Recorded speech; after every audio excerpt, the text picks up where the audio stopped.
Welcome students in the chapter of the chemical reaction and equation. तो students इस chapter के सबसे important topic पे आ गए हम, केमिकल रिएक्शन को बैलेंस कैसे किया जाए। रिएक्शन को बैलेंस करने के लिए आपको मैं इस वीडियो में कंप्लीट वीडियो देखिएगा स्टूडेंट्स। इस वीडियो में आपको 101% मैं आपको बता रहा हूं कि कोई भी केमिकल रिएक्शन आपको दिया होगा उसको बड़े इजीली आप उसे बैलेंस कर सकते हैं। ठीक है स्टूडेंट्स, तो बने रहिए इस वीडियो के साथ। और देखिए आपको मैंने जो एग्जाम्पल यहाँ पर मैं समझाने वाला हूँ, ये जो एग्जाम्पल है आपके एनसीईआरटी बुक का एग्जाम्पल है, इसी एग्जाम्पल के साथ आपको बैलेंसिंग सिखा रखी है। ठीक है, तो इसी एग्जाम्पल के साथ मैं आपको एक्सप्लेन करूंगा कि किसी भी केमिकल रिएक्शन को बैलेंस कैसे किया जाए। तो सबसे पहले मैं आपको बता दूं, स्क्रीन के ऊपर जो आपको एग्जाम्पल दिखाई दे रहा है इसी एग्जाम्पल से हम समझने वाले हैं। तो देखिए स्टूडेंट्स क्या करना है, केमिकल रिएक्शन आपको एग्जाम में ऐसे दिया होगा। ठीक है, सपोज ऐसे आपको एक रिएक्शन लिख के दिया है और बोल रहा है कि इसको बैलेंस करो। तो बैलेंस करने के लिए आप क्या करोगे, सबसे पहला स्टेप, तो स्टेप बाय स्टेप समझिएगा क्या करना है। सबसे पहला स्टेप, इस रिएक्शन में जितने भी एलिमेंट्स और जितने भी कंपाउंड्स आपको दिखाई दे रहे हैं उन्हें एक बॉक्स में बंद कर ले। ध्यान दीजिए क्या करना है, सबसे पहले स्टेप में आपने इन सभी को एक बॉक्स में बंद कर लेना है, चाहे वो रिएक्टेंट है चाहे वो प्रोडक्ट है। तो देखिए एरो के लेफ्ट हैंड साइड क्या होते हैं, reactant, right hand side product है। ठीक है स्टूडेंट्स, तो ये जो प्रोडक्ट्स हैं चाहे रिएक्टेंट है, तो इनको क्या करना है, आपने एक बॉक्स में बंद कर लेना है। ठीक है, कोई भी एलिमेंट इनसे बाहर ना निकले, एक बॉक्स के अंदर इन्हें आप बंद कर लीजिए। ठीक है, उसके बाद क्या करोगे, सेकेंड स्टेप में आपको इस रिएक्शन में जितने भी एलिमेंट्स यूज किए हैं, ठीक है, इस रिएक्शन में जितने भी एलिमेंट्स आपको दिखाई दे रहे हैं वो एलिमेंट्स लिख डालिए। ठीक है, तो इसमें मेरे को एक तो आयरन दिखाई दे रहा है जिसका सिंबल होता है Fe। ठीक है, एक इसके अंदर आपको हाइड्रोजन दिखाई दे रहे हैं और तीसरा कौन सा है, ऑक्सीजन। ठीक है, तो बेसिकली इस पूरी रिएक्शन में तीन ही एलिमेंट लग गए, या आयरन है, ऑक्सीजन और हाइड्रोजन, सिर्फ तीन एलिमेंट है। अरे बात समझ में, सबसे पहले इन्हें बॉक्स में बंद करेंगे, उसके बाद एलिमेंट्स को इस तरह से लिख लेंगे। ठीक है, उसके बाद देखिए एरो के लेफ्ट हैंड साइड क्या होते हैं, रिएक्टेंट होते हैं, रिएक्टेंट को लिख लीजिए। अब आयरन आपको कितने दिखाई दे रहे हैं, एक आयरन दिखाई दे रहा है, तो स्टूडेंट्स यहां पर एक लीजिए। ठीक है, उसके बाद क्या करेंगे, उसके बाद स्टूडेंट्स आपको आयरन जो है राइट हैंड साइड कितने दिखाई दे रहे हैं, एक कॉलम और बना लीजिए राइट हैंड साइड का। ठीक है, राइट हैंड साइड आपको 3 आयरन दिखाई दे रहे हैं, तो यहां पर हम क्या करेंगे, 3 लिख लेंगे। अरे बात समझ में। उसके बाद क्या करना है, हाइड्रोजन देखिए, हाइड्रोजन रिएक्टेंट में कितने, लेफ्ट हैंड साइड 2 है, प्रोडक्ट में देखिए कितना है, 2 है। ठीक है, मतलब हाइड्रोजन इक्वल है लेकिन आयरन इक्वल नहीं है। उसके बाद ऑक्सीजन चेक कर लीजिए, ऑक्सीजन ध्यान दीजिए स्टूडेंट्स, यहां पर H2O के साथ जो ऑक्सीजन है, ऑक्सीजन एक है। कई बच्चे गलती करते हैं कि इस 2 को इसके साथ भी जोड़ लेते हैं, तो स्टूडेंट्स ऑक्सीजन यहां पर एक ही कंसीडर होगा। आ रही बात समझ में। ठीक है, तो यहां पर ऑक्सीजन कितने होंगे, एक हो गया। ठीक है, इस तरह से प्रोडक्ट में आपको देखिए Fe3, आयरन 3 है लेकिन ऑक्सीजन क्या है, 4 ऑक्सीजन है, तो स्टूडेंट्स यहां पर क्या लिख लेंगे, 4 लिख लेंगे। ठीक है, अब ध्यान दीजिए ये जो अपने एलिमेंट्स लिखने, आपने जो टेबल बनाया है, इस टेबल में आयरन जो है वो भी बैलेंस नहीं है, ऑक्सीजन है वो भी बैलेंस नहीं है। ठीक है, तो ये बैलेंस कैसे होगा, बड़े ध्यान से समझेगा इसे। ठीक है, तो स्टूडेंट्स इसमें सबसे ज्यादा आपको नंबर कौन सा दिखाई दे रहा है, सबसे बड़ा नंबर जो है इसके अंदर 4 है। ठीक है, ये जो सबसे बड़ा नंबर है, ये नंबर किसका है, ये नंबर जो है ऑक्सीजन का है। ठीक है, ऑक्सीजन ये कहां पर है, राइट हैंड साइड, मतलब ये नंबर जो है ये नंबर है, इस ऑक्सीजन के लिए 4 यूज किया है। ठीक है, तो सबसे मैक्सिमम जो नंबर है उसी को कंसीडर कर लो।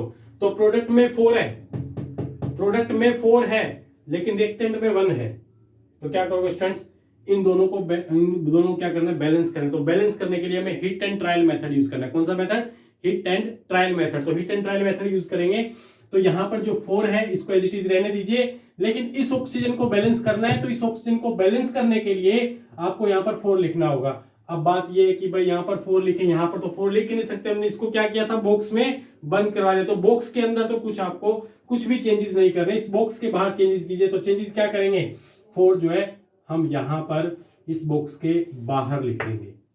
अरे बात समझ में, मैंने 4 किसके लिए यूज किया है, 4 यूज किया है इस ऑक्सीजन को बैलेंस करने के लिए।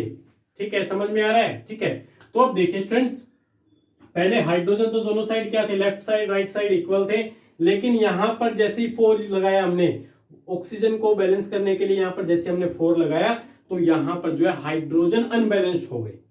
अब देखिए रिएक्टेंट में हाइड्रोजन जो है 4 2 8 हाइड्रोजन हो गया, लेकिन प्रोडक्ट में हाइड्रोजन 2 ही है। तो स्टूडेंट्स क्या करोगे, प्रोडक्ट में जो हाइड्रोजन है उसको भी बैलेंस करना होगा। पहले दिक्कत नहीं थी, पहले दिक्कत क्यों नहीं थी, दोनों साइड हाइड्रोजन थे वो इक्वल थे, लेकिन अब क्या हुआ, इस ऑक्सीजन को बैलेंस करने के चक्कर में हाइड्रोजन अनबैलेंस्ड हो गए हैं। ठीक है, पहले तो यहां पर देखिए, एक बार इस 4 को हम हटा दें तो हाइड्रोजन 2 है, उस साइड 2 है, कोई दिक्कत नहीं है। ऑक्सीजन को बैलेंस करने के लिए हमने यहाँ पर 4 यूज किया, तो 4 अगर यहाँ पर यूज किया तो इसका इससे मल्टीप्लाई होगा, मतलब 4 2 जा 8। यहां पर रिएक्टेंट में अब 8 हाइड्रोजन हो गए। ठीक है, अब यहां पर 8 हाइड्रोजन हो गए, यहां पर हाइड्रोजन कितने हैं, 2 हैं, तो क्या करें, हिट एंड ट्रायल मेथड लगाओ फिर से, और इसके आगे क्या करोगे, 4 लगा दो। ठीक है, तो इसके आगे क्या आ जाएगा, 4 आ जाएगा, 4H2 हो जाएगा। सारी बात समझ में। अब यहां तक हमें एक चीज समझ में आ गई, हमारे हाइड्रोजन और ऑक्सीजन दोनों के दोनों जो है बैलेंस हो गए हैं। ठीक है, बैलेंस कैसे हो गए, क्योंकि यहां पर ऑक्सीजन चेक कर लीजिए 4 है, यहां पर भी ऑक्सीजन 4 है। ठीक है, हाइड्रोजन चेक कीजिए 4 2 जा 8, वहां पर भी कितने, 8 है। सारी बात समझ में। ठीक है, अब एक लास्ट एलिमेंट रह गया, वो है आयरन। आयरन क्या है कि यहां पर आयरन 3 है और यहां पर 1 है, तो बड़ा सिंपल सा कंसेप्ट लगाइए, इसको डिस्टर्ब मत करो, जो कम है उसको बढ़ा दो। ठीक है, कम कहां पर है, यहां पर है, तो इसके आगे क्या करोगे, 3 लगा दो, बन गई बात। आ रही बात समझ में। ठीक है, तो इस तरह से हमने क्या किया, इसको बैलेंस कर दिया। बैलेंस करने के बाद काम यहां खत्म नहीं हुआ, आगे काम और भी है। ठीक है, फिर क्या करना होता है तुम्हें, फिर इन सभी बॉक्सेस को वहां से हटा दीजिए। ठीक है, ये तो बोर्ड है, चौक बोर्ड है, यहां पर तो मैं इरेज कर दूंगा, लेकिन आपको क्या करना होगा, इस रिएक्शन को फिर से लिखना होगा बगैर बॉक्सेस के। सिर्फ बॉक्स हटाने आपको, और कुछ भी नहीं करना है स्टूडेंट, सिर्फ और सिर्फ बॉक्स हटा दीजिए। ठीक है, बॉक्स हटाते ही आपका जो रिएक्शन है वो बैलेंस हो जाएगा। ठीक है, वो कंसीडर हो जाएगा कि वो रिएक्शन जो है बैलेंस हो जाएगा। अरे बात समझ में। तो इस तरह से इस रिएक्शन को मैंने बैलेंस कर दिया। ठीक है, इस तरह से हम इस रिएक्शन को बैलेंस कर देते हैं। ठीक है, अब देखिए जो रिएक्शन जो है बैलेंस तो हो गया है। ठीक है, रिएक्शन के बैलेंस होने के बाद एक छोटी सी चीज आपको और समझनी है, बिल्कुल छोटा सा कंसेप्ट है, ध्यान से समझिएगा। अब देखिए आयरन जो है H2O तो वाटर होता है, लेकिन मैं आपको बता दूं यहाँ पर आयरन का और वाटर का जो रिएक्शन हुआ है, आयरन किस फॉर्म में एग्जिस्ट करता है, सॉलिड फॉर्म में। तो स्टूडेंट्स यहाँ पर स्मॉल ब्रैकेट का यूज करके एक स्मॉल s लगा दीजिए, मतलब आयरन जो है यहाँ पर सॉलिड है। ठीक है, अब मैं तुम यहाँ पर बता दूं कि वाटर जो है, यहाँ पर आपको मैं बता दूं कि ये जो है स्टीम, इसमें स्टीम फॉर्म में, स्टीम मतलब भाप की फॉर्म में। तो भाप की फॉर्म क्या होती है, गैसियस फॉर्म, तो यहाँ पर स्मॉल g का यूज करेंगे, मतलब सॉलिड है तो स्मॉल s, अगर गैस है तो स्मॉल g, अगर लिक्विड है तो स्मॉल l। अरे बात समझ में। ठीक है, अगर पानी में कुछ घुला है तो उसमें एक्वस यूज करते हैं, जैसे कि सोडियम क्लोराइड को वाटर में ऐड किया तो सोडियम क्लोराइड के ब्रैकेट में ए क्यों, मतलब एक्वस का मतलब क्या है, पानी। ठीक है, तो इस तरह से स्टूडेंट्स यहाँ पर गैस हो गया। अब Fe3O4 आयरन ने रिएक्ट किया वाटर के साथ, तो ये भी कैसा होगा, सॉलिड ही होगा। ठीक है, यहाँ पर जो हाइड्रोजन बना वो क्या है, वो एक गैस है। ठीक है, तो इस तरह से हम रिएक्शन को बैलेंस करने के बाद उनकी फिजिकल स्टेट सिंबल से रिप्रेजेंट कर दें, तो रिएक्शन में जो है बिल्कुल 4 चांद लग जाते हैं, बिल्कुल रिएक्शन जो आपका कंप्लीट हो जाता है। ठीक है, so this is the fully balanced chemical equation. ये आपका फुली बैलेंस्ड केमिकल इक्वेशन है, स्टेप बाय स्टेप आप इसे बड़े इजीली समझ सकते हैं। ठीक है, तो इस तरह से हम किसी भी रिएक्शन को बैलेंस कर सकते हैं। ये जो वर्क था, ये वर्क आपका कंप्लीटली रफ यूज है। ठीक है, आप ये रफ यूज कीजिए। ठीक है, आपको सिर्फ रिएक्शन को बैलेंस करना होता है। अरे बात समझ में। ठीक है, तो स्टूडेंट्स आपको इतना ज्यादा प्रैक्टिस हो जाएगा कि आपको ये टेबल बनाने की भी जरूरत नहीं पड़ेगी। ठीक है, मैं इससे नेक्स्ट वीडियो में, ठीक है, कुछ ऐसी प्रैक्टिस करवाऊंगा। ठीक है, जिसमें केमिकल रिएक्शन के बहुत सारे एग्जांपल्स लूंगा और उसको बैलेंस करना सिखाऊंगा। ठीक है, तो उसमें आपकी इतनी ज्यादा प्रैक्टिस हो जाएगी, कोई भी रिएक्शन आप 1 मिनट से भी कम टाइम में आप रिएक्शन को जो है बैलेंस कर लोगे। आ रही बात समझ में। ठीक है, तो एक बार आप इसका स्क्रीनशॉट लेकर के अपनी नोटबुक में सारी चीजें नोट कर लीजिए।